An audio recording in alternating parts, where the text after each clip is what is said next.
Hello defence aspirant. इस video में हम देखेंगे इंडियन नेवी की जो स्टेज 2 यानी पीएफटी 2 में क्या-क्या डॉक्यूमेंट्स आप लेके जाएँगे, क्या-क्या उस और पुलिस वेरिफिकेशन कब आपको माँगता है, उस टाइम क्या-क्या चीज़ें आपको चाहिए, चिल्लिका में क्या चीज़ लेके जाओगे, पीएफटी 2 जहाँ पर होगा वहाँ पर क्या चीज़ें लाओगे, पूरा डिटेल्स में स्टेप बाय स्टेप मैं बता दूँगा।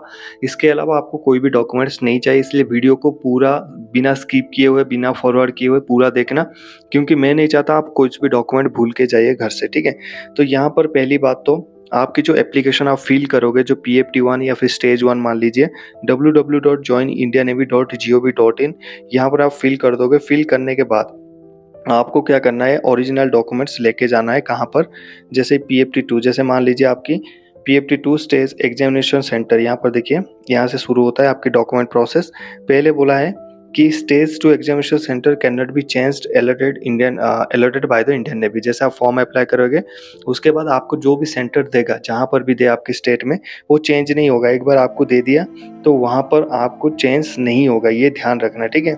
उसके बाद स्टेज 2 में आपकी जो डॉक्यूमेंट्स क्या-क्या चलने चाहिए, पहली बात तो जो आप अप्लाई किए हुए हो, ऑनलाइन के टाइम जो डॉक्यूमेंट्स आपने अप्लाई किया था, वो डॉक्यूमेंट्स तो सारे चाहिए। देखिए, तो original documents upload candidate during filling application via original certificates.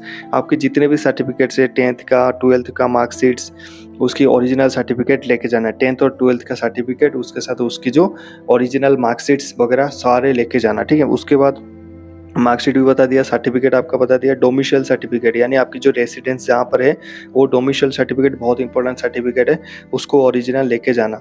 NCC certificate लेके जाना, क्योंकि एनसीसी में फ़ायदा होता है, जैसे आपकी मेरिट लिस्ट बनता है, अगर आपके पास एनसीसी ए सर्टिफिकेट है तो उसकी 2 मार्क, एनसीसी बी सर्टिफिकेट है उसकी 4 मार्क और एनसीसी सी सर्टिफिकेट है उसकी 6 मार्क मिलता है, ठीक है? तो ये जुड़ता है आपकी मेरिट लिस्ट में। जब आप मेरिट लिस्ट में जाओगे, वहाँ पर अगर आप एनसीसी सर्टिफिकेट जोड़ को उनको प्रोवाइड करोगे, तो इनकी भी नंबर्स होते हैं जहाँ पर ये इंपॉर्टेंट होते हैं, इनमें भी आपको बेनिफिट्स मिलेगा। तो please attach your NCC certificate, चाहे ए हो, बी हो या फिर सी हो, ठीक है? उसके बाद बोल रहा है, देखिए, ये सर्टिफिकेट्स तो आपने लेके जाना है। इसके बाद बोल रहा है कि अगर आपने जो ऑनलाइन एप्लीकेशन में जो 10th का सर्टिफिकेट डाला था, जो डेट ऑफ बर्थ डाला था, जो आधार नंबर डाला था, 10+2 में जो मार्कशीट डाले थे, अगर वो मैच नहीं करता है, या देखिए, ऑनलाइन एप्लीकेशन और are not matching with original documents at any stage, कहीं पर भी अगर चेक होता है, आपकी नहीं मिलता है, तो the candidate will be cancelled. आपका जो रिक्रूटमेंट आपने जो फॉर्म डाला होगा, वहीं से आपको कैंसल, रिजेक्ट कर दिया जाएगा, आपको बाहर कर दिया जाएगा। इसीलिए जब भी आप एप्लीकेशन भरते हैं, आप खुद भरिए। साइबर कैफ़े में जा रहे हैं कोई बात नहीं, लेकिन साइबर कैफ़े जब भर रहा है, तब उसको देखना आपकी ज़रूरत है। आपको ज़रूरी है, उसको तो 150-200 रुपया से मतलब है, लेकिन आपकी लाइफ़ की सवाल है, जो भी चीज़ें वहाँ पर डाल रहा है, क्योंकि यहाँ पर करेक्शन विंडो शायद ही खुले या फिर करेक्शन विंडो ना खुले, क्योंकि ये आर्मी नेवी एयरफोर्स के मैक्सिमम करेक्शन विंडो होता ही नहीं है। तो यहाँ पर जो भी आप डिटेल्स भर लें, चाहे आपकी date of birth, father's name, mother's name, आपकी नाम, जो 10th में आपकी जो मार्क्स है, 12th में आपके जो मार्क्स है, वो सारे करेक्ट डालिए। 2 बार चेक करने के बाद फाइनल सबमिट करिए। आँख बंद के सबमिट नहीं कर देना। अगर आपने आँख बंद करके सबमिट कर दिया, कल जब आपकी एडमिट कार्ड आ गया, आप जा रहे हो, वहाँ पर बोला नहीं, आपकी जो डॉक्यूमेंट वेरिफिकेशन मैच ही नहीं कर रहा, फिर वहाँ से आउट कर देगा, कोई फ़ायदा नहीं होगा आपकी, ठीक है, इतनी पढ़ाई का। तो प्लीज़ बी सीरियस, ठीक है?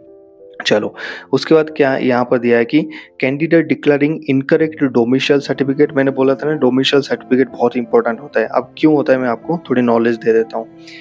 इंडियन नेवी की जो नर्सिंग असिस्टेंट की वैकेंसी है, मेडिकल असिस्टेंट की वैकेंसी है, वो स्टेट वाइज है। उड़ीसा का अलग है, वेस्ट बंगाल की अलग पोस्ट है, चंडीगढ़ की अलग है, दिल्ली की अलग है, हरियाणा का अलग है, सबकी अलग-अलग पोस्ट है।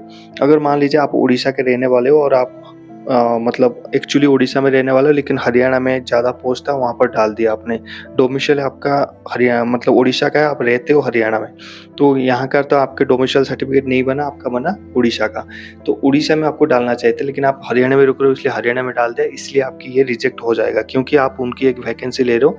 आपको लेना चाहिए था वैकेंसी कहाँ की, उड़ीसा की लेना चाहिए था, ठीक है? इसकी ध्यान रखना, जहाँ की आपकी डोमिसाइल सर्टिफिकेट है, वहीं का आपने डालना है, दूसरा स्टेट में नहीं डालना है। जहाँ की आपकी डोमिसाइल है, वहीं डालना। आप चाहे कहीं भी रहते हो, डोमिसाइल सर्टिफिकेट देख लेना।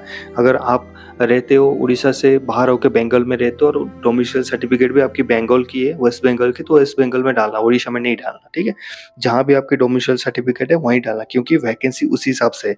तो यहाँ पर ये वार्निंग में लिखा है, बड़े-बड़े अक्षर में बोल्ड करके लिखा है, तो ये इंपॉर्टेंट है, इसकी ध्यान रखना, ठीक है? अब चलते हैं आगे। यहाँ पर दिया है candidate selection pertaining to a particular batch is valid. यहाँ पर ये बोल रहा है कि मान लीजिए आप पीएफटी 2 क्लियर कर लेते हो, ठीक है? पीएफटी 1 भी क्लियर कर लिया, पीएफटी 1 में तो कुछ होगा नहीं, आपकी एडमिट कार्ड आ जाएगा।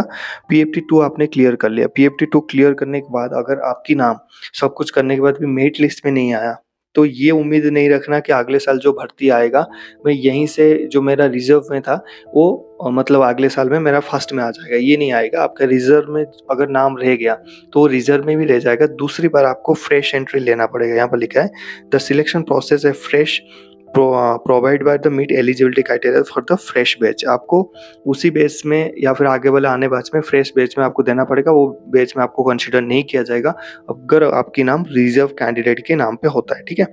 तो ये सीधा सा मतलब है, अगर आपके नाम रिजर्व में है तो मान लीजिए आपको कोई जॉब नहीं मिलेगा, ठीक है? बस यही है। अब आते हैं एफ, ये भी काफ़ी इंपॉर्टेंट आपकी है। यहाँ पर ये बोला है कि आपकी जो पुलिस वेरिफिकेशन है, इसको पहले आपने क्या करना है, एक फॉर्म डाउनलोड करना है। फॉर्म डाउनलोड करने के बाद कहाँ डाउनलोड करोगे, www.joinindiannavy.gov.in पे जाना। जाने के बाद एक फॉर्म डाउनलोड करना, पुलिस वेरिफिकेशन ऑनलाइन फॉर्म वहाँ पर अवेलेबल है। अगर आपको नहीं मिल रहा है कोई बात नहीं, हम इसको अभी इस वीडियो के बाद Telegram channel army sir official में डाल देंगे, हमारा टेलीग्राम है। आपने अगर ज्वाइन नहीं किया तो कर लीजिए। साथ में अगर आप मेंटरशिप प्रोग्राम में शामिल होना चाहते हैं तो हमारे बैच चल रहा है, हम उनको गाइड कर रहे हैं अच्छे से और उन लोग अपने आप को इम्प्रूव कर पा रहे हैं। ज्वाइन करना है तो हमें टेलीग्राम में मैसेज कर देना, ठीक है? उसके बाद आपने इसको डाउनलोड करना है, इसको भरना है और इसको साइन कहाँ से करना है, ये इंपॉर्टेंट चीज़ें हैं, याद रखना, ठीक है? क्योंकि आप अपने मर्जी से कर लेते हैं, तो यहाँ पर आपको साइन करना है सुपरिटेंडेंट ऑफ पुलिस। यहाँ पर दिया सुपरिटेंडेंट ऑफ पुलिस, यहाँ पर दिया है ना सुपरिटेंडेंट ऑफ पुलिस, आप देख सकते हैं मैं जहाँ मार्क किया, सुपरिटेंडेंट ऑफ पुलिस से इसको साइन करना है, एसपी से साइन करना है। ये नहीं कि आप एसआई सब इंस्पेक्टर से साइन कर लिया, इंस्पेक्टर है जहाँ वो दिया है कि पुलिस वेरिफिकेशन आपका superintendent of police of there irrespective jurisdiction, वहाँ से साइन करना है आपको। अगर ये आप लेके नहीं जाते हो, इसको कहाँ लेके जाना है, आईएनएस चिल्का में लेके जाना, आईएनएस चिल्का में इसको लेके जाना। जब आपकी एनरोलमेंट की टाइम आएगा, जैसे आपकी पीएफटी 2 हो गया, मेरिट लिस्ट का नाम आ गया, उसके बाद पुलिस वेरिफिकेशन, साथ में एक कॉल लेटर्स, आपको कॉल लेटर एक प्रोवाइड होगा। जिस डेट के लिए आप वेट कर रहे हो, ये कॉल लेटर जिस दिन आएगा ना, आपकी छाती फूल जाएगा, मतलब आपकी खुशी की लहर आपकी ईमेल में भी आएगा, आपकी बाई डाक आएगा, मज़ा आ जाएगा, ठीक है? जिसका आएगा मुझे कमेंट करना, ठीक है? खास करके मेरे मेंटरशिप वाले जितने भी हैं, आई होप कि आप सबका आए। तो वहाँ पर क्या करना आपको, उसको जो एनरोलमेंट है इसको वो मेनली हम जॉइनिंग लेटर बोल सकते हैं, तो जॉइनिंग लेटर लेके जाना। साथ में आपको क्या करना, एक जो पुलिस वेरिफिकेशन एसपी से साइन करके लेके जाना कि मेरे नाम पे कोई भी केसेस नहीं है। अगर आप लेके नहीं जाओगे तो यहाँ पर आपको एंट्री नहीं मिलेगा, यहाँ पर, ठीक है? यहाँ पर आपको एंट्री नहीं मिलेगा, तो इस चीज़ों का ध्यान रखना है। ये देख लें, not eligible for enrolment. Enrolment होता है जहाँ पर आपके फाइनली नाम चढ़ जाता है नेवी में, वो नहीं चढ़ेगा भाई, ठीक है? उसके बाद आपको बोला है कि no inquiry will be attend regarding to the recruitment और enrolment after a period of 6 month. ये बोल रहा है कि एनरोलमेंट की 6 महीने के बाद अगर आप इंक्वायरी करना चाहते हैं, कोई रिक्रूटमेंट में आपका आरटीआई वगैरह डालते हो तो वो वैलिड नहीं होगा। आपको जो भी जानना है, जैसे आपके मार्क्स जानना है, आपकी कट ऑफ जानना है, आप आरटीआई डाल सकते हो। आरटीआई कैसे डालते हैं इसके बारे में हमने एक डिटेल वीडियो बनाया, लिंक मैं डिस्क्रिप्शन में डाल दूंगा, हाउ टू अप्लाई आरटीआई।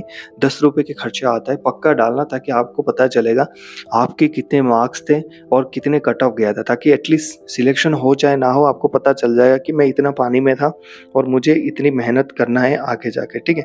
तो मोटा-मोटा यहाँ पर आपको एक चीज़ और भूल गया, आपके आधार कार्ड यहाँ पर बोला है किसी एक पॉइंट में कि आपके आधार कार्ड होना चाहिए, आपके डोमिसाइल सर्टिफिकेट और आधार कार्ड आपका मैच करना चाहिए। यहाँ पर देखिए लिखा है, ये candidate should have his Aadhaar card number, Aadhaar card number लेके जाना, ताकि उसमें से वो डोमिसाइल सर्टिफिकेट, आधार कार्ड, आपका घर का जो एड्रेस, वो सारे मैच करेंगे, क्योंकि जो वैकेंसी है वो स्टेट वाइज है, ऑल इंडिया होता तब भी चल जाता है, ठीक है? तो मोटा मोटा आपके, अगर मैं वीडियो को कंक्लूजन करना चाहूँगा, आपका आधार कार्ड, पुलिस वेरिफिकेशन, साथ में आपकी जो मार्कशीट है 10th 12th, उसके बाद उनकी जो ओरिजिनल जो सर्टिफिकेट और मार्कशीट है, जो ऑनलाइन एप्लीकेशन में आपने जितने भी चीज़ें डाला है, वहाँ पर जितने भी चीज़ें आपको मांगा है, आधार कार्ड नंबर, पैन कार्ड, जो भी मांगे, वो सारे ओरिजिनल डॉक्यूमेंट्स आपके हाथ में होना चाहिए फॉर द पीएफटी 2।